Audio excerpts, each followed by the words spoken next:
In this video, we will explore tools and approaches that are more effective at measuring key competences. We will first look at effective ways to assess knowledge, skills, and attitudes in summative examinations. We'll then turn to good practices in classroom-based formative assessments of student progress and understanding.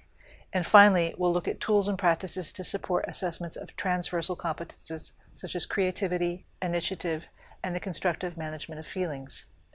We'll start with a look at summative assessment of key competences. Traditional summative assessments are ill-suited to measuring key competences. This is because they tend to measure fragments of content knowledge rather than what students understand about interconnections or the reasoning processes they use to solve problems. They are often more focused on theory than on real-world applications. Innovative tools such as portfolio assessments, ICT-based assessments, and simulations may be more effective at capturing students' reasoning processes or ability to solve complex problems.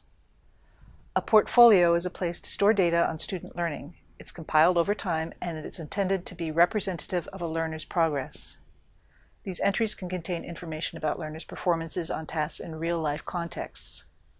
One concern with the use of portfolios for summative assessment is that it's very difficult to ensure that different scorers are consistent in how they mark student work. In other words, it's difficult to ensure the reliability of portfolio assessments. However, there's a great deal of interest in developing technologies to improve reliability. E-portfolios may include audio-visual files and internet links. As an example, students may use the multimedia functions of ICT to show how they would perform a physics experiment or some other problem-solving task. Developing and reviewing e-portfolios can help learners to develop digital competence, social competence, learning to learn, and problem-solving skills.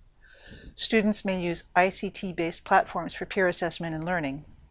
E-portfolio assessment has been used in a number of different countries, including Austria, Belgium, Bulgaria, France, Greece, Iceland, Portugal, Romania, Turkey, UK, and the USA. E-portfolios and other assessments that support interactivity and real-time feedback are also used for formative assessment.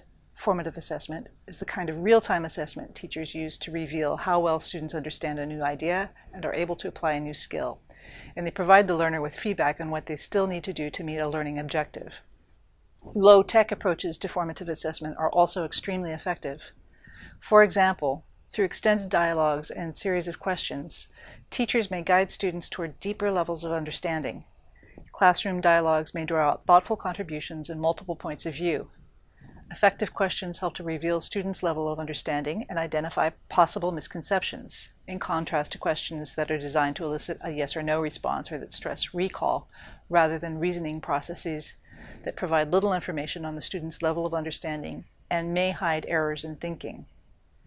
Teachers may also gain insight into student thinking through observation, review of written work products and portfolios, student presentations, activities and projects, interviews, tests, and quizzes. These different views on student work over time and in different contexts allow teachers to identify patterns in thinking and problem solving. Feedback from teachers, as well as from other students, is also important. Feedback is most effective when it's provided in a timely manner, on the fly, that is during the course of an interaction or within a few days of an assignment. But it's also important not to give feedback too quickly. Students may need some time to work out problems before referring to teachers or peers. Feedback is also more effective when it's focused on the task at hand rather than on the student's ego, even in the form of praise. Task-based feedback includes specific suggestions for improvement. Good feedback is based upon clear criteria regarding expectations for performance. It also includes as much or as little information as the students may need to make progress. That is, teachers scaffold feedback. Teachers may also need to adjust their teaching based on their observations. They should have a broad portfolio of methods and content to meet diverse student needs. Formative assessment may be challenging to implement, and teachers often cite barriers, such as too many students or overloaded curriculum. But teachers may also be strategic in how they address these barriers. For example, with large classes, teachers may divide them in two, with some learners working with online learning programs and another small group working with the teacher and their peers. Teachers may also help students to develop their own skills for self-assessment. Many teachers across European countries note that they feel they must rush through lessons in order to cover all the curriculum content. but teachers may decide which curriculum requirements are the most important and prioritize these for learning. These low-tech approaches reinforce effective use of high-tech tools that also may be used for formative assessment, such as classroom polling devices, educational video games, or interactive whiteboards. Internet social networks can also facilitate dialogue among students focused on solving a common problem. Students may use the platform to collaborate and to assess and build on each other's contributions. The teacher's pedagogical skills and skills for classroom management are the most important determinant of success when integrating new technologies. Finally, let's look at student self-assessment, which is particularly relevant for transversal competences. This is really a new area for assessment.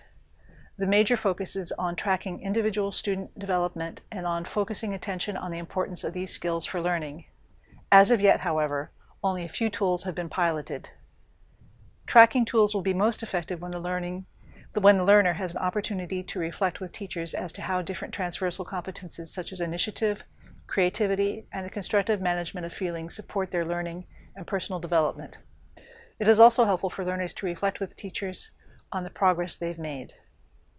Much more research and development will be needed to develop effective tools and approaches to assess transversal competences. This is an area where action research to test ideas and tools will be very important. To summarize this session, assessments of key competences need, for example, to measure students' reasoning processes, understanding of interconnections, and ability to perform complex tasks. A number of new assessments, including portfolios and e-assessments, provide more effective measures of students' key competence development. However, more work is needed to support reliability of these kinds of assessments. Classroom-based formative assessments are also important for supporting key competence learning. Classroom dialogues and effective questions allow teachers and students to explore more complex ideas and processes. Finally, there's increasing interest in developing tools to assess students' transversal skills focused on the student's personal development, but much more research will be needed in this area. Teachers have an important role to play through action research. Remember that you can access further reading and related resources to this session from our course library. We also encourage you to visit the course forum where you can take part in an ongoing discussion linked to this topic with fellow participants and instructors.